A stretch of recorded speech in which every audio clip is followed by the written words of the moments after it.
महाराष्ट्र की पावन धरती पर 3 ज्योतिर्लिंग हैं और हर जगह से उद्गम होता है एक महत्वपूर्ण नदी का, जैसे त्र्यंबकेश्वर से गोदावरी और भीमाशंकर से भीमा नदी का। इन नदियों का उद्गम हमने आपको दिखाया है पहले के एपिसोड्स में, और आज हम आपको लेकर चलेंगे गृष्णेश्वर, जो कि महाराष्ट्र का तीसरा ज्योतिर्लिंग है और यहाँ से भी उद्गम होता है एक नदी का।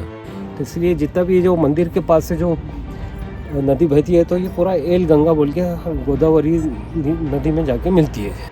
और यही वह स्थान है जहाँ मौजूद है विश्व प्रसिद्ध एलोरा के केव्स, जहाँ है दुनिया का सबसे बड़ा एक चट्टान को काटकर बनाया गया कैलाश मंदिर, जिसकी तस्वीर भारत के करेंसी नोट पर भी है।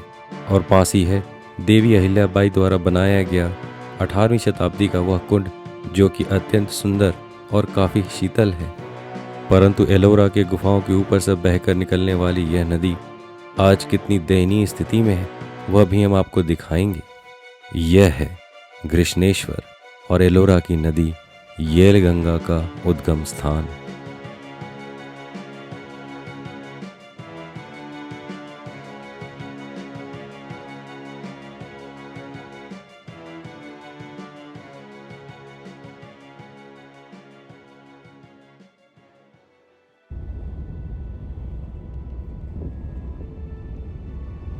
दोस्तों, स्वागत है आपका स्पॉटलाइट के एक और महत्वपूर्ण सफ़र पर। आज के एपिसोड की शुरुआत हम कर रहे हैं महाराष्ट्र के शहर अहिल्यानगर से, जिसका पूर्व में नाम अहमदनगर था, और हम जा रहे हैं छत्रपति संभाजी महाराज नगर, जिसे पूर्व में औरंगाबाद कहा जाता था। हम नदियों के उद्गम और प्रवाह को दर्शाते अपने सफ़र को लेकर आपके सामने लगातार आते रहे हैं, पर आज के सफ़र में नदियों का नहीं बल्कि स्पॉटलाइट का त्रिवेणी संगम है। जी हाँ, क्योंकि आज जिस जगह पर हम एक नदी के उद्गम स्थान को तलाशने के लिए जा रहे हैं, वहाँ है महाराष्ट्र का तीसरा ज्योतिर्लिंग, और त्र्यंबकेश्वर और भीमाशंकर के बाद यह ज्योतिर्लिंग हमारा महाराष्ट्र की भूमि पर त्रिदेव की तीसरी पुण्य नगरी के दर्शन का त्रिवेणी संगम होगा।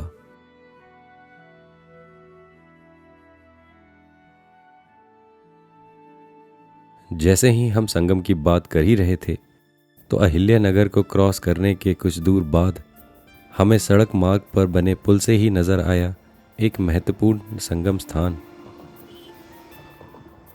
जो कि है प्रवरा और महान गोदावरी नदी का एक विशाल संगम।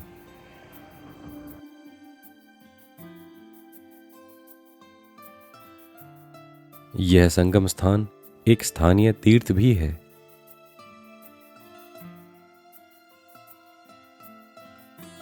प्रवरा नदी वेस्टर्न घाट्स के सह्याद्री के पहाड़ों से बहती हुई अपना 208 किलोमीटर का सफ़र यहाँ समाप्त करती है, गोदावरी नदी में समाहित होकर।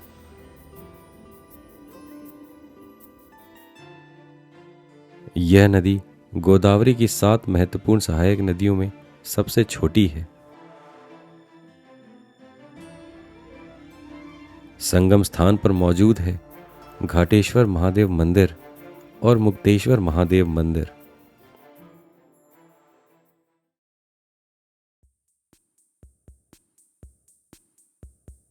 पर चलिए हम अब आगे बढ़ते हैं अपने आज के गंतव्य स्थान पर, जिसका नाम है वेरूळ, और जिसे हम आम बोलचाल की भाषा में एलोरा भी कहते हैं।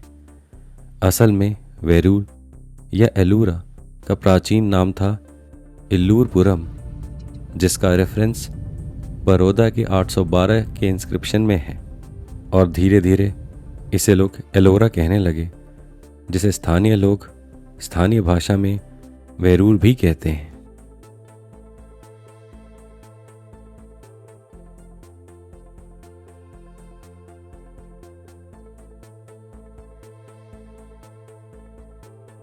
और वेरूळ में ही मौजूद है गृष्णेश्वर ज्योतिर्लिंग, और हमारे रिसर्च के हिसाब से यहीं उद्गम होता है एक नदी का, जिसका नाम है येल गंगा।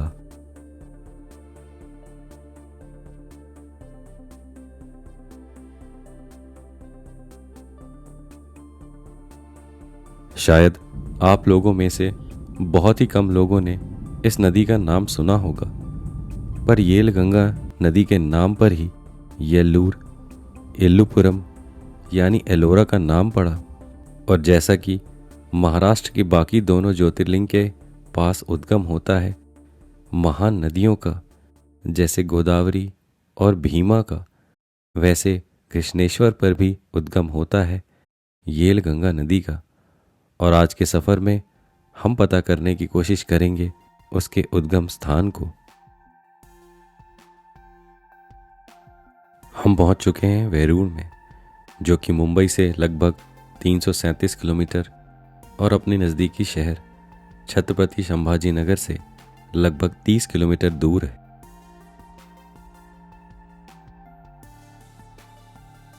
वेरूळ पहुंचते साथ ही सबसे पहले आपके सामने होता है कृष्णेश्वर महादेव ज्योतिर्लिंग मंदिर, जिनके दर्शन कर हम निकल पड़े अपनी खोज पर।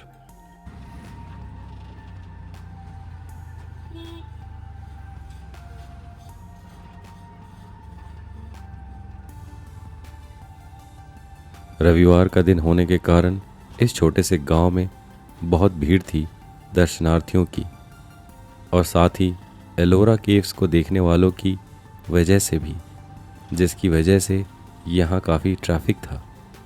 और इसी वजह से हमने अपनी गाड़ी छोड़कर एक ऑटो रिक्शे का सहारा लिया। ज्योतिर्लिंग मंदिर से एलोरा केव्स या फिर एलोरा लेणी की दूरी लगभग 1 किलोमीटर है। हमारी जानकारी के अनुसार एलोरा केव्स की इन्हीं पहाड़ियों से निकलने वाली 3 मेजर स्ट्रीम्स नीचे पहुंचकर येल गंगा नदी का निर्माण करती हैं। और यह पता करने के लिए हमें जाना पड़ेगा एलोरा केव्स कंपाउंड में, जो कि एक वर्ल्ड हेरिटेज साइट है। एलोरा केव्स कंपाउंड में जाने के लिए आपको टिकट लेना पड़ता है, जो कि भारतीय मूल के लोगों के लिए 40 रुपये और विदेशी मूल के लोगों के लिए 400 रुपये है।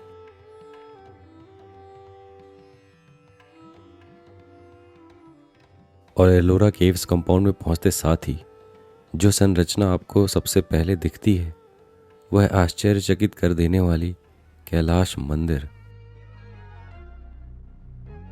और ऐसा क्यों है, उसे अंदर से देखने से पहले हम देखते हैं उसे ऊपर से।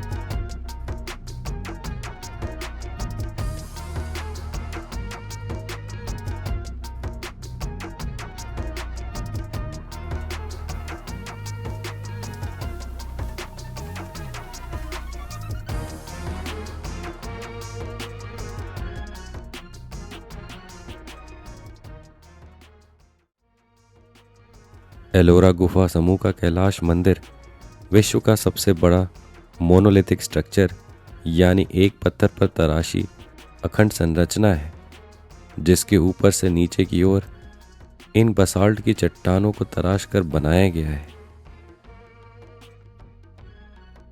ऊपर से लेकर नीचे तक की गहराई लगभग 107 फीट है। इस मंदिर को लगभग एक रथ का स्वरूप दिया गया है और ऊपर कैलाश पर जैसे महादेव विराजमान है वैसा ही दर्शाया गया है। यह इतना सुंदर और अनोखा स्थान है कि इसे हम अंदर से देखे बिना नहीं रह सकते। तो चलिए आपको इसको अंदर से भी दिखाते हैं।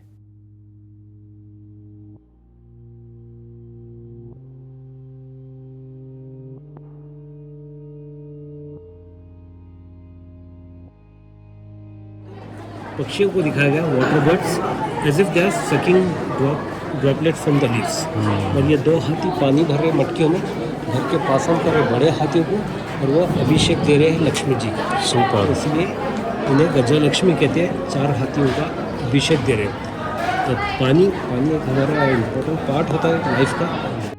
कैलाश मंदिर, जिसे गुफा नंबर 16 भी कहा जाता है, यहाँ एलोरा के 34 हिंदू, बुद्धिस्ट और जैन टेम्पल एवं मोनेस्ट्रीज में से सबसे बड़ा है।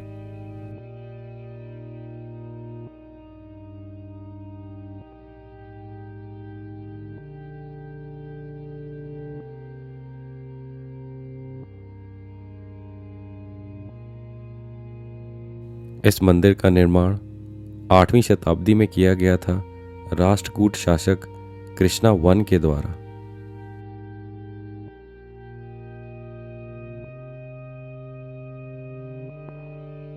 माना जाता है लगभग 7,000 वर्कर्स और कई दशकों के बाद, या फिर कुछ केस में यह भी कहा जाता है कि लगभग 150 साल के पश्चात इस मंदिर का निर्माण कंप्लीट हुआ था।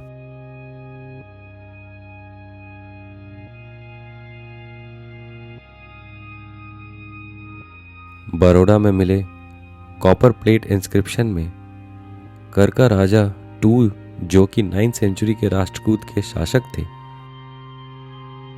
उनके द्वारा लिखे गए इंस्क्रिप्शन के अनुसार कृष्ण राजा, जिन्होंने कैलाशनाथ मंदिर का निर्माण किया इलापुरा में यानी आज के एलोरा में, उन्होंने लिखा कि राजा ने एक ऐसा मंदिर बनवाया जिसे देखकर देवता और वास्तुकार चकित रह गए।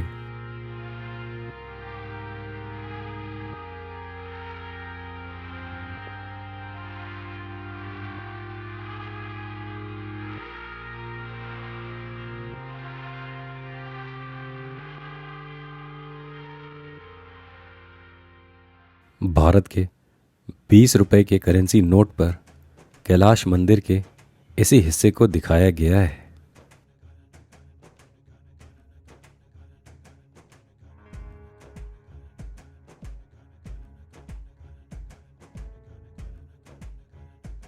यहाँ की दीवारों पर रामायण और महाभारत को संपूर्ण रूप में कार्व किया गया है और दर्शाया गया है।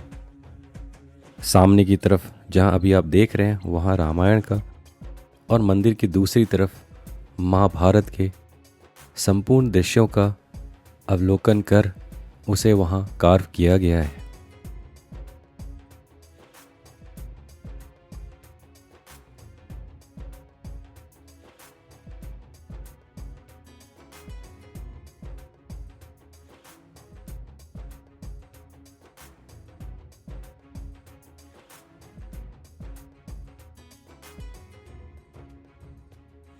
चलिए हम आपको चारों तरफ से यह मंदिर दिखाते हैं। अभी हम पिछले हिस्से में हैं। यहाँ एक गौर करने वाली बात यह है कि जैसा कि हमने आपको पहले बताया कि ऊपर से नीचे की ओर एक सिंगल रॉक को कट करते हुए इस मंदिर का निर्माण किया गया था।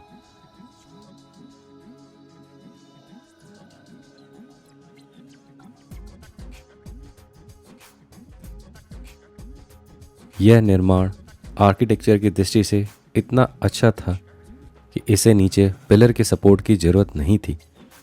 तो जो भी पिलर आपको दिख रहे हैं वह सिर्फ एस्थेटिक वैल्यू के लिए हैं, यानी सजावट के लिए।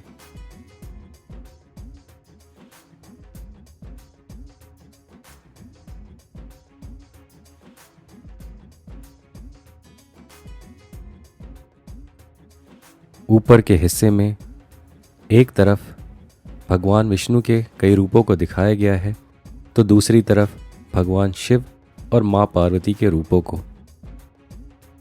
हमारे साथ चल रहे हमारे गाइड भाई ने हमें इस जगह के बारे में कुछ बहुत ही आश्चर्यजनक बातें बताई, जिससे यह पता चलता था कि आज से 1000 साल पहले भी साइंस और मैथमेटिक्स, आर्किटेक्चर में हम कितने आगे थे। अगर ये नॉट देखा जाए तो हम जब एनसीसी कैडेट्स थे तो ये नॉट किस तरह से बांधी जाती है वो सिखाई जाती थी ट्रैकिंग के लिए। तो लेकिन हम ये जानते थे कि वो ग्रीको रोमन नॉट है, केल्टिक नॉट, रीस नॉट के नाम से जानते थे। लेकिन ये जो तो 1200 साल पहले हमारे आर्टिस्ट ने यहाँ पे कार्व किया, देखिए ये डिटेल्स दिया, देखिए ये देखिए, ये डिज़ाइन देखिए। और इधर देखिए, हमने स्कूल में पाइथागोरस थ्योरम पढ़ा है। राइट। तो उसके अंदर अगर आप कैलकुलेशन करोगे तो ट्रायंगल शेप, स्क्वायर शेप का एक इक्वेशन होता है। It shows that artist they had a knowledge of mathematics, geometry, physics, then only they were employed here. ऐसा नहीं था कि चीज़ें लो हमारे ले गए, उन्होंने पूरा कार्विंग करना शुरू कर दिया और फिनिश किया। इस महान मंदिर को देखने के बाद समय है बाहर जाकर एलोरा गुफा समूह से बहने वाली उस स्ट्रीम या झरने का पता लगाना, जिसके साथ दो और स्ट्रीम्स मिलकर येल गंगा नदी, जो कि इस धरती पर जीवन प्रदान करती है, उसको बनाती है। येल गंगा ही वह नदी है जिसकी वजह से यहाँ इतनी पुरानी सभ्यता बसी थी और जिसके किनारे खुद महादेव विराजमान है। तो चलिए हम मंदिर परिसर से बाहर निकलकर चलते हैं उस ओर।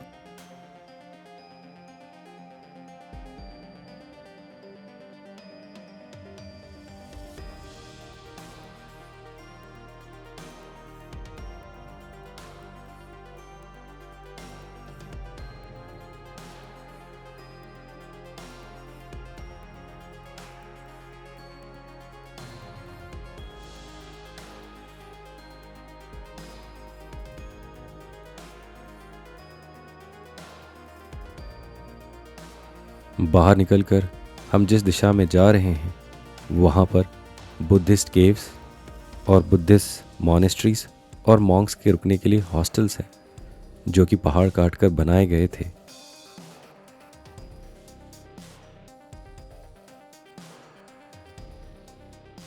और यहीं मौजूद है केव नंबर 10, जिसे विश्वकर्मा केव भी कहते हैं, और यह बहुत ही अलौकिक है।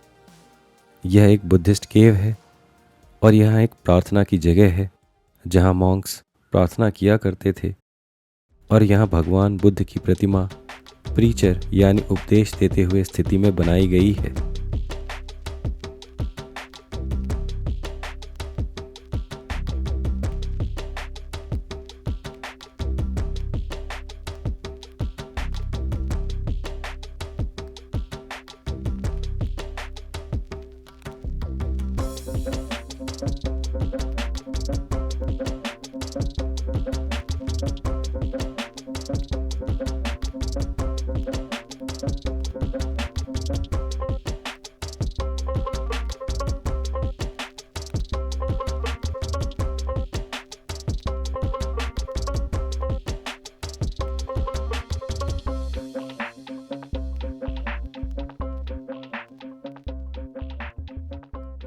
तो चलिए हम फिर चलते हैं येल गंगा के उद्गम स्थान की ओर।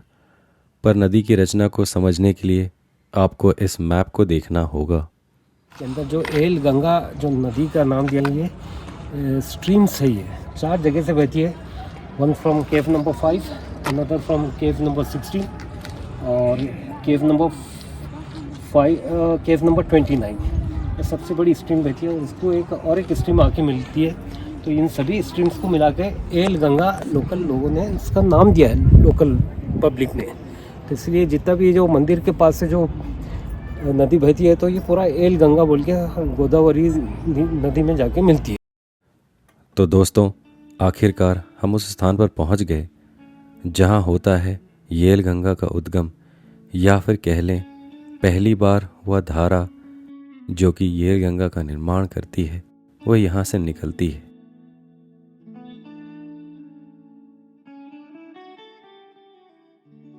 वैसे यह उद्गम स्थान थोड़ा अलग है, एक क्योंकि मार्च का महीना होने की वजह से और पूरी तरीके से बारिश के पानी पर डिपेंडेंट यह नदी उद्गम स्थान पर अभी इसमें बिल्कुल पानी नहीं है। आप देख सकते हैं सिर्फ एल्गी के निशान। और दूसरा, यह एक रेन हार्वेस्टिंग की तरह है जहां पर बारिश का पानी इकट्ठा होकर गुफा के दीवारों के बीच से बहता हुआ आगे एक धारा के रूप में पहली बार नदी का निर्माण करता है।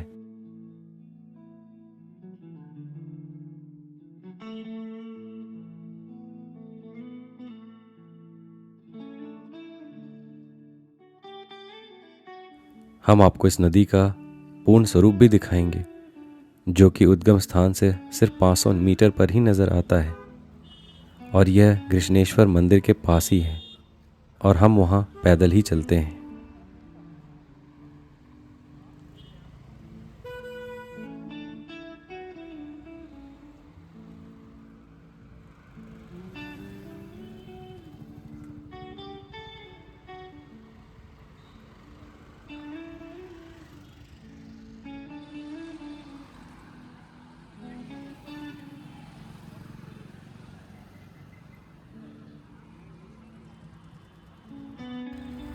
तो दोस्तों, ये है येल गंगा नदी, और मुझे पता है आप भी उतना ही दुखी हो रहे होंगे इसे देखकर जितना कि मैं।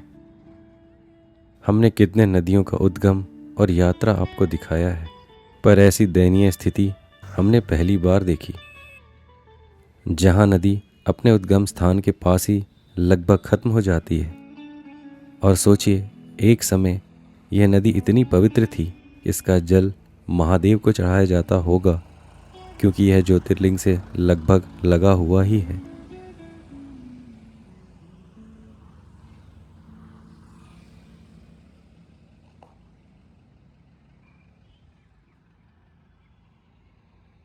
वैसे इस स्थिति को देखने के बाद भी हम कोशिश कर रहे हैं नदी के आगे की यात्रा आपको दिखाने की।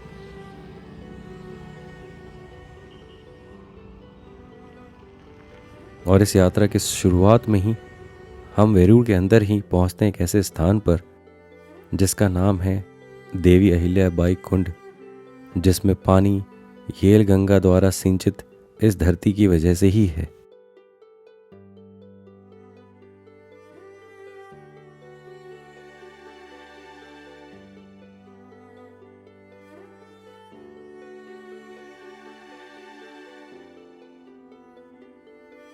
इस सुंदर और व्यवस्थित कुंड का निर्माण 18वीं शताब्दी में इंदौर की महान महारानी अहिल्याबाई होलकर द्वारा करवाया गया था।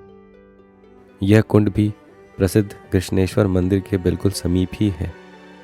कुंड की संरचना पारंपरिक मराठा वास्तुकला का बेहतरीन उदाहरण है, जिसमें पत्थर पर सुंदर नक्काशी की गई है।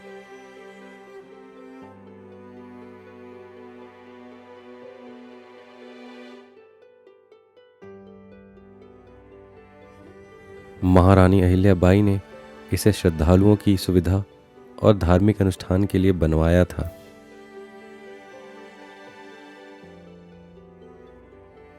वेरूर के आगे निकलकर येल गंगा अपने कुछ 100 किलोमीटर का सफ़र पूरा कर आगे जाकर अवरी में समाहित हो जाती है, पर आगे का वेग इसका हम ढूंढ नहीं पा रहे।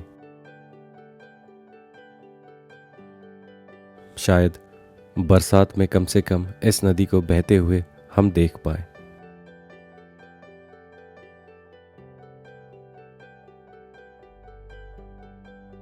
लेकिन एक बात जरूर है, जिस नदी ने यहाँ सभ्यता को बसाया और जिसके किनारे स्वयं महादेव विराजमान है, अब उस नदी का खुद का नामो निशान खतरे में है।